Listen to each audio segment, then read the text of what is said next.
as Tilly is based on a Garrett 4CD, I was really interested to see in the programme for Boconnoc Rally that there was going to be a full-size 4CD there called Hot Favourite. It was interesting because, for a couple of reasons, and we went over to see James Evans, who's been caring for the engine for a very long time. So you say you've been looking after this engine for how long? 57 years, I think it is. It's on the plate there, 1967, and it's now 2024, I think. Yeah. Wow. I think I was 19 years old at the time. And have you done a lot to her over the time? Over the years, yeah. When we first acquired it, it was just about a runner. Right. We got a few years out of the boiler, and eventually the boiler inspector said, "Yeah, that's enough." Yeah. So it then sat around for a bit, and when I took it to bits, like all engines, when you take them to pieces, you find they're far worse than you thought. So it was in bits for 22 years while we rebuilt a little bit every year. And you've got then... So what's been replaced? Is it a completely new boiler? A new boiler barrel, new firebox, new front tube plate, and I've just retubed it again because it was more than 10 years ago we did the original rebuild, major rebuild. So the boiler was the last bit to do, so over the years I repaired and replaced and rebuilt the various bits of it, like the wheels and axles and gearing. But I've tried to maintain as much of the original material as I could. Yeah. So rather than have new tanks, we've welded in pieces, and then the tanks are being galvanised, so they will last another 50 years. So we've kept all the original Garrett riveting, and I've repainted it as it would have come out in 1925, chocolate with red wheels. So I've got the original build sheet. And at that time, it wouldn't have had fancy lining. It was built for a contractor for timber work. So it was as cheap as he could get it. In fact, they were so keen to have it cheap, they didn't even have any wire rope on the winch because he bought his wire rope by the mile. So he didn't want 60 yards at £10, 12 shillings. Yeah, so it's funny, just looking at it, the similarities with my engine. I mean, all of this pipe work for the lifter into the belly tanks is all identical. Yeah.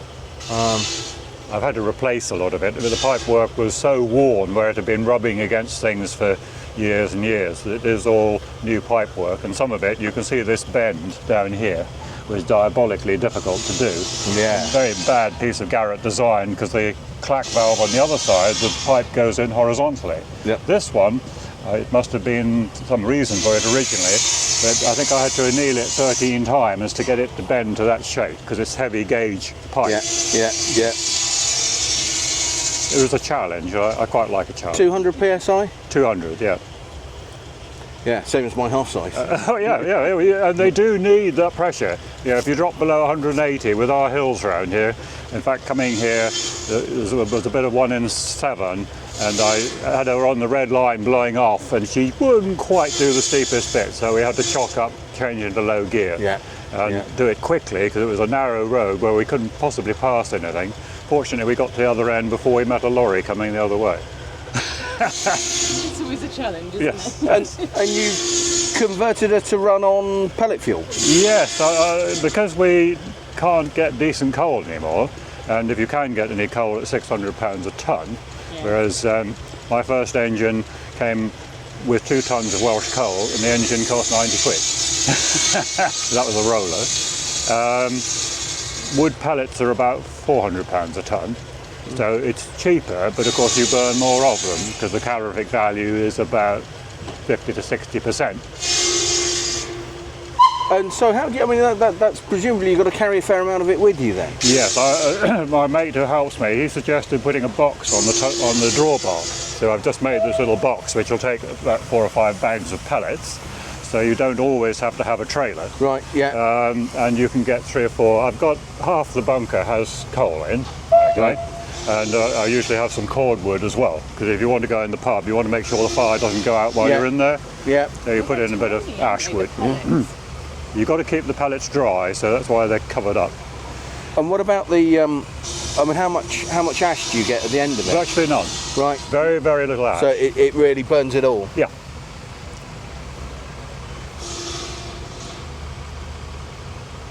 The tricky bit with any kind of wood fuel is feeding the boiler, and this is a very small firebox, so obviously shoveling it in is not practical.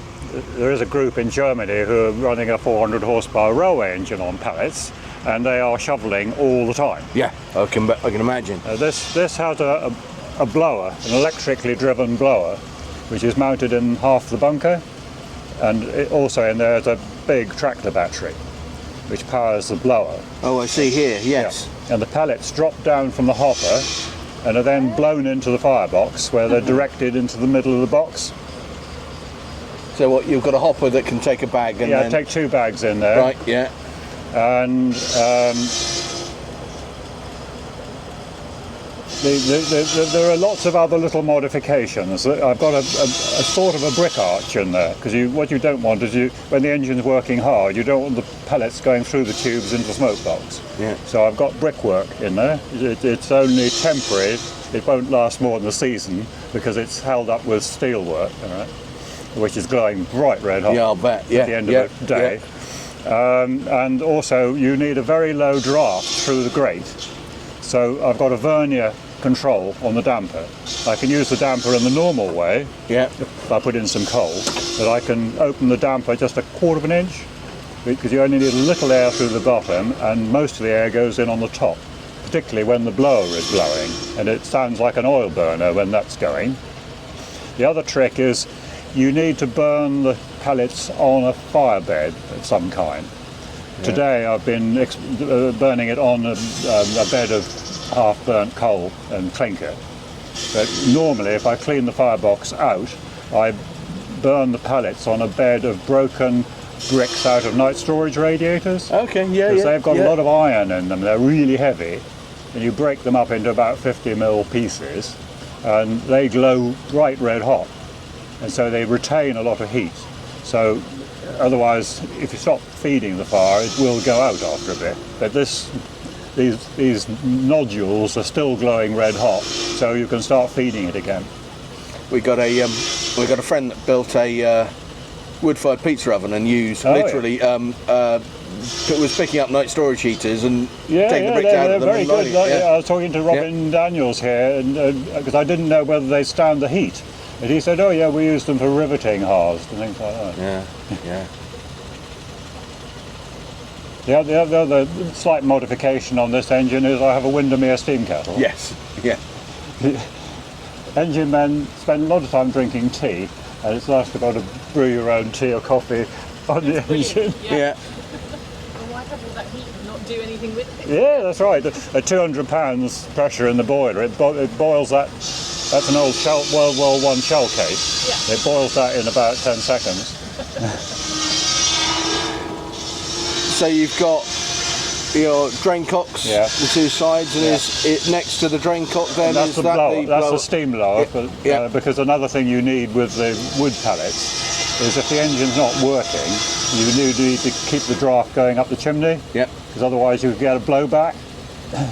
Well, again, the drain cocks and the blower are positioned exactly the same on mine. Yeah. When we got this engine, it didn't have the blower connected, but the holes were there for the rod.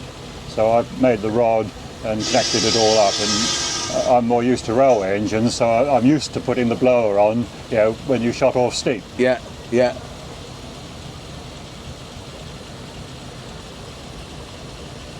Well, I think it's a really interesting solution, isn't it? I mean, I've said for a long time, we need to find ways to keep steaming. Yeah, we've got to think about this, because apart from the fact that it's difficult to get good coal, we've also got to look at our image. People can see smoke coming out of steam engines. They think, oh, this is climate change and global warming. It's infinitesimal in comparison with everything else, but it still doesn't look good for our image if engines are going around burning dirty old coal. And most of the coal now is not of the quality of the Welsh coal, which was virtually smokeless. Yeah. But this is partly an experiment, because I've had a project going for about 14 years to build a railway engine to run specifically a new build to specifically run on wood, wood pellets. I've looked at wood chips, but it's got to be wood pellets, because otherwise you can't get the volume in the bunker that you need.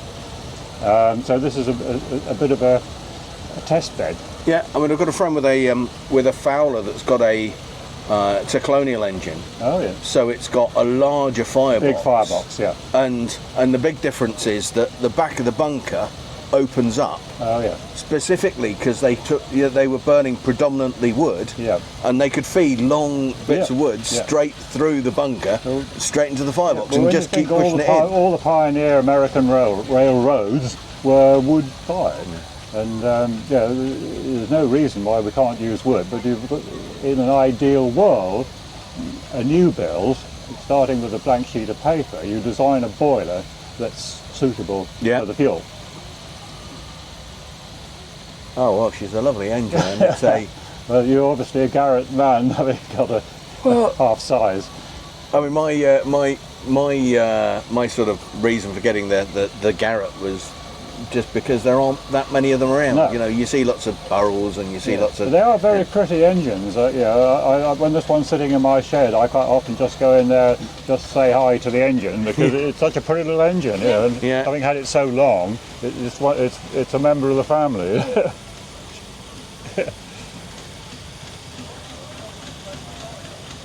The big wind-up always is when people ask you how much it's worth, because it's not something that you put on a financial value on.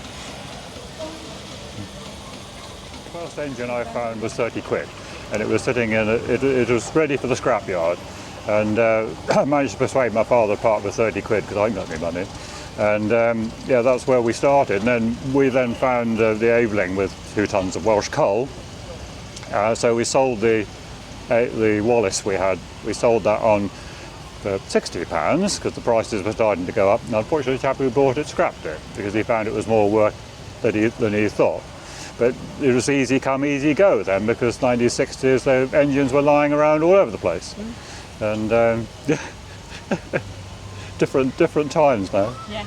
Yeah. Nowadays they are not that easy to come by. Yeah, but it's a lovely hobby.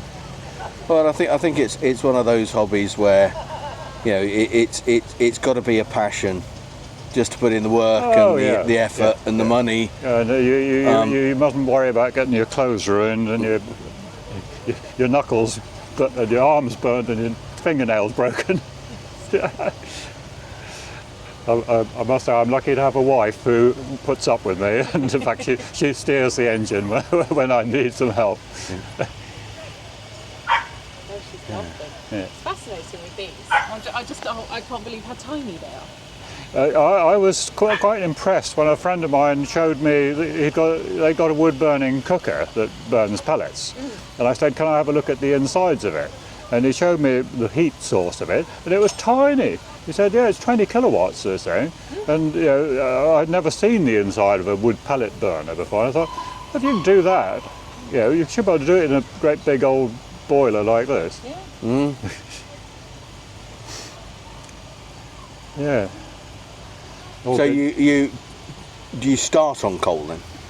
I start on wood, basically. Right. I'm lucky that I've got a neighbour who does a lot of house clearance and builders surplus and what have you, so he just burns all this wood. So any clean pieces of timber, I take them in my workshop and cut up into handy pieces so I can light it up and raise steam on a couple of bags of nice clean timber.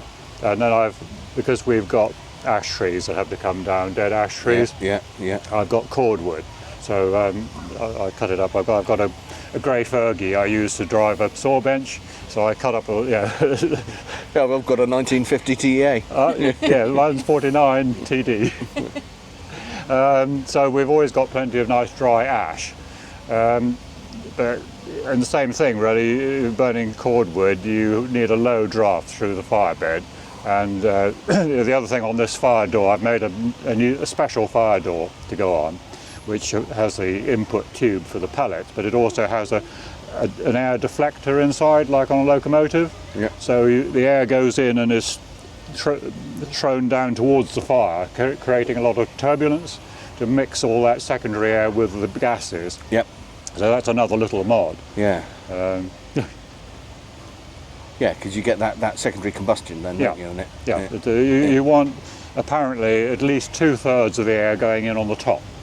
Yeah. And when it's blowing, I can give you a demonstration if you'd like, but when it's blowing it sounds like an oil burner. It doesn't sound very pretty, but when you're on the road with your ear defenders on, you can't hear it. Yeah. Oh, how lovely. And it's, I mean, you know, I think in whatever form we will all need to find a way of keeping these engines running in the absence of Welsh coal. And I think I mean, there are so many problems with the stuff that's being shipped in from elsewhere in the world. Well, it's a tragedy that they couldn't keep one small bit of the Welsh open cast going, because it would keep the steam railways and us lot going for another 100 years. I've had exactly the same conversation many times, and I think the difficulty with it is that it doesn't even it doesn't achieve the environmental goals, because it just means now that the heritage railways and so on are burning coal that's been brought in from Poland or, you know, the Colombia South Africa or whatever, where 6,000 miles of shipping burning heavy oil, which is terribly polluting. And the coal, when you burn it, then isn't as clean. No, it's full of stones and snow. I know it's been difficult with the South Wales open cast, because I gathered it costs $5 million a year just to pump the water out. So unless they're producing 30,000 tonnes a week or whatever it is, it's not economic. But you'd have thought it'd be worth subsidising it. I would have thought that there would be. I'm sure that there are economies that could say, you know, I mean, ultimately they're having to go down deep because of the volume that they're taking it out. You could take one of the existing shelves and keep going. I mean, if you were taking out, I don't know, 500 tonnes a week or something like that, that would probably supply the UK needs. It appeals to me self-sufficiency, self-reliance. So, and if we've got better quality coal at hand, it seems bonkers to bring rubbish coal from thousands of miles away. Far away. But there we are. It's a complex planning and political and I think engineering. I think that's it. It's the reason that the mine closed is purely political rather than logical. Yeah, it's a combination of factors, but we would obviously make a different decision. Well, thanks for telling us all about the engine. You're very welcome.